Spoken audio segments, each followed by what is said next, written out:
You can't have effective ethics without good enforcement, and the Conflict of Interest Board would not be able to have good, effective enforcement without the deep, crucial collaboration that it maintains with the Department of Investigation.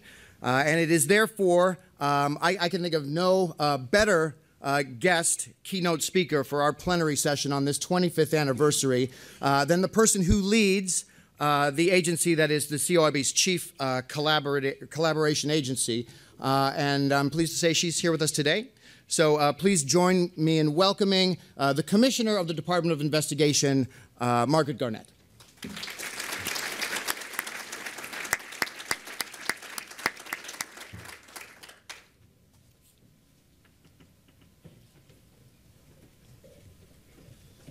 I'm a little shorter than Alex. Good morning. It's really an honor to be with all of you to help kick off the 25th Citywide Seminar on Ethics in New York City Government. And as the Commissioner of DOI, I'm particularly happy to open an event that's co-sponsored by the Conflicts of Interest Board, which is one of our primary partners in fighting corruption and providing oversight of New York City government. Thank you, Dean Crowell, for hosting us at New York Law School and for all you're doing here to forge the next generation of lawyers with a particular connection to New York City and city government service. I want to talk today about ethical leadership and share some thoughts with you about how you can create an ethical institutional culture in your own agencies or organizations. Whether or not you're in a leadership role by title, I think all of you who are lawyers or compliance professionals can play an important role in providing ethical leadership and promoting an institutional culture that takes ethics seriously. I think we all know that we're living in a challenging time for ethics in government, but I continue to believe deeply in the value and dignity of public service, with fidelity to the truth and to public interest above personal advantage at its core. So I want to talk today about what I think are three related concepts in ethical leadership and a strong ethical culture. And I'll shorthand them as first, the freedom to correct wrongs; second, building a community of conviction; and third, your own obligation to be a credit. So I've been the Commissioner of DOI for almost 6 months now. I've got a couple more weeks to get there. And even though I've been in significant leadership roles before this one, I'm finding it quite different to be the head of an organization. And that difference was really illustrated for me by an experience I had relatively early in my tenure at DOI. So at DOI, we have an office, and those of you who work in city government probably have someone similar, that's responsible for our statistics, the Merits Management Report. And at DOI, it's run by two women who all call for these purposes, Donna and Alice. Now, I had met both of them in my first few weeks as commissioner, but I don't interact with them regularly. Earlier this year, I had a meeting to help prepare me to testify at the City Council about DOI statistics from the previous year.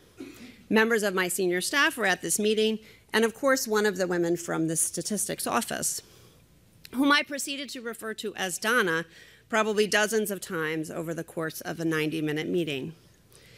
Now, that was not Donna at the meeting. It was Alice. And in my defense, we have about 600 employees at DOI. But the point of the story is not that I am bad at remembering people's names, although I am. The point is that no one corrected me.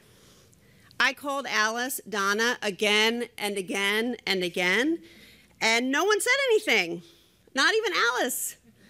And after the meeting was over and the group was dispersing and I was heading back to my office, one of my senior staff kind of quietly whispered to me that the woman who had been briefing me for 90 minutes was actually Alice and not Donna.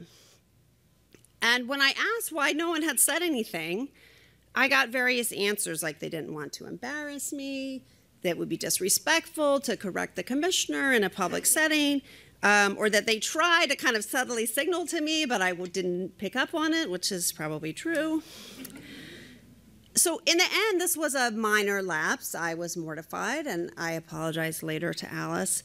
But the experience was really a light bulb moment for me, a kind of glaring reminder that people would defer to me, even when I was obviously wrong, and obviously wrong about an objective fact that everyone knew what was right and what was wrong.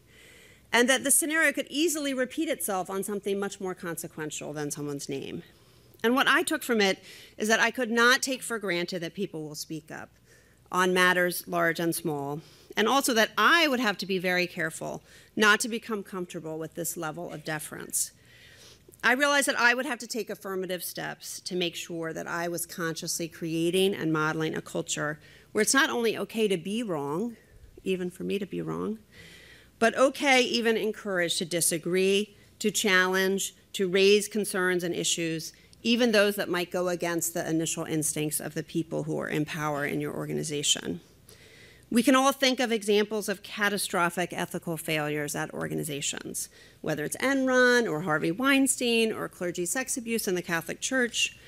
And it's common in the aftermath of these scandals for people to ask, like, how could people not have known? How did no one say anything? How did no one speak up? And I think part of the answer lies in a defective culture in which it was understood that authority could not be questioned. So there's a quote from Judge Learned Hand that I really love, which is, "The true spirit of liberty is the spirit that is not too sure that it is right." And I think the lesson for ethical leadership is to make sure that you are keeping a corner of your own heart that is not too sure that it is right. That you are creating and modeling and encouraging a culture in which people feel free to raise concerns, to disagree with you, to speak freely. That you are actively and visibly rejecting a culture of yes men or women, even when it feels good for you or is easier to manage in the moment. I think encouraging a culture of correcting wrongs, or the flip side, a shared responsibility for doing right, doesn't mean that you as a leader are indecisive or that your people are disrespectful of your authority. Of course, someone ultimately has to make decisions, and part of leadership is making those decisions and taking responsibility for them.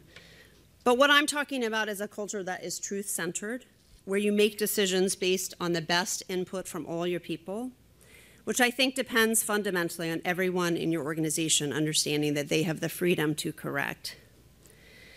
So empowering people with that freedom is also about creating a sense of shared responsibility for ethical conduct and ethical culture, which leads me to my second touchstone for ethical leadership: build a community of conviction. Many years ago, before I was a lawyer, I worked with a woman named Kay Ash, who was the head of a community of Dominican religious sisters. Kay was really a visionary leader, the kind of person who lifted up everyone around her and made them better. And her farewell speech when she stepped down as prioress was so memorable that a portion of it was made into cards that I think are still sold in the Mother House today. And I have kept my card in a drawer of my desk at every job I've had since then. This is the card. You can see it's a little bit beat up in the corner. And it reads, "The search for self, for wisdom, for love, for truth, for justice, for God is strenuous and unending. We need good companions in order to persevere in it. In good company, in a community of conviction, the quest never loses its relevance, its urgency, or its savor." So the people who make up your organization are going to be at the heart of your ability to create a culture that values ethics, truth-telling, and serving the public interest above personal advantage. And your role in that as a leader is both to value your colleagues and choose colleagues with values. Part of making people feel valued relates back to my first point, making sure people know their opinions matter and that they're free to speak up. But it's equally important that you choose colleagues with values, that you place weight on values and ethics when you're hiring and promoting. Many ethical questions are really hard. It will not always be easy to know what the right thing to do is, what is just, what is fair, even when you are deeply committed to those values, to doing only what is right, fair, and just. Engaging in a deep way with hard questions requires that you have people around you who are good companions, to use Kay Ash's term.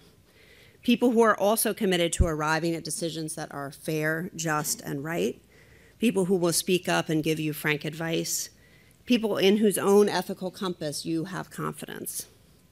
Once you get into management and you have a role in hiring and promotion, you don't really know what to do, and if you're a lawyer, probably no one gives you any kind of training about how to do that. So you start to hear a lot of talk about skill sets and competencies and the right job description and all these kind of corporate buzzwords about human capital. But I think equally important for successful and ethical leadership is working to build a community of conviction, to surround yourself with people who are committed to these values, and then conveying to them that we are all in this together. Ultimately, ethical leadership is not about putting yourself forward. It is about bringing people in, putting yourself and your own ego in the background, and creating a sense of collective responsibility for what we do here. In a funny twist, I think putting yourself in the background actually requires being pretty proactive, affirmatively saying to people in your organization that you want their honest input and feedback, and then showing that you mean it by engaging with dissenting views and modeling a collective journey to a decision that reflects that considered advice. Building this community of conviction, I think, is particularly important in law enforcement, where I have spent most of my professional life. When you have such tremendous power over other people's lives, you have to work extra hard to be careful, to be thoughtful, to be fair. You need everyone's best judgment and advice for those decisions. So you've got the right people around you. You've succeeded in building a sense of community with them. How do you then work to ensure that you're building an ethical culture that will endure and continue on after the specific people that you've hired and promoted have moved on? So for my third point, I'm going to rely on some grandmotherly wisdom. My grandmother was larger than life and an incredible role model and mentor to her 7 children and 19 grandchildren. She had an oft-repeated phrase that sent us all off to school, to camp, to college, on dates, on pretty much every life event, no matter how major or minor. Be a credit.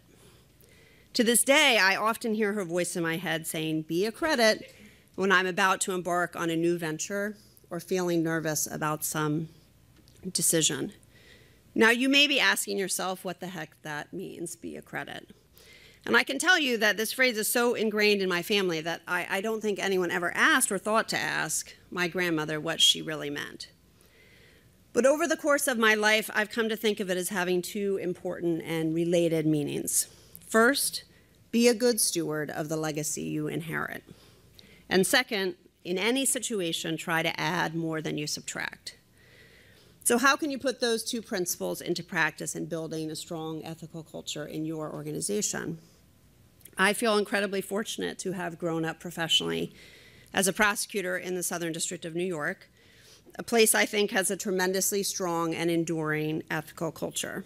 And since I left that office almost 2 years ago, I've had a lot of opportunity to reflect on what it is about that place that makes it so good at maintaining and perpetuating a culture of doing the right thing in the right way for the right reasons every day. And here's a part of it, I think.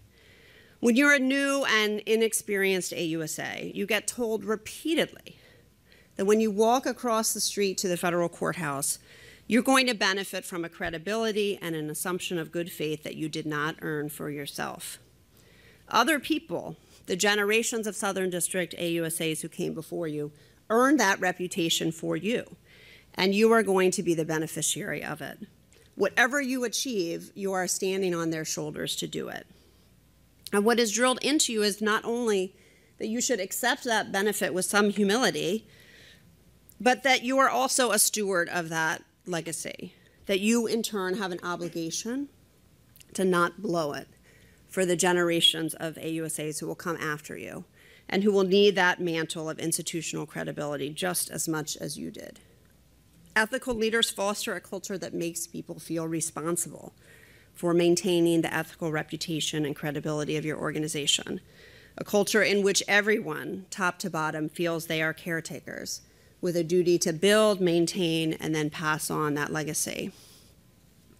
I feel a particular obligation to be a credit to the long and storied history of DOI, one of the oldest law enforcement agencies in the country, with a 145-year history of fighting government corruption. We have such an honorable and important mission at DOI to hold public officials accountable, to ensure public money is spent lawfully and not wasted, to push city agencies to work better for the people they serve, and to build faith in honest government. But that mission carries with it special burdens to ensure that we ourselves are above reproach and that we are holding ourselves to the high standards we expect of our fellow agencies and employees in city government. Many of you are here today. I hope I'm putting the principles I've talked about today into practice at DOI. Cultivate a spirit that's not too sure that it is right, build a community of conviction, and add more than I subtract to the legacy of this great agency. I love the work I do. I feel so grateful to be entrusted with it. For me, personally, the quest for truth and for justice has definitely not lost its relevancy, its urgency, or its savor. And I wish the same for all of you. Carolyn and Dean Crowell, thank you so much for having me. I'm looking forward to the rest of the day. Thank you.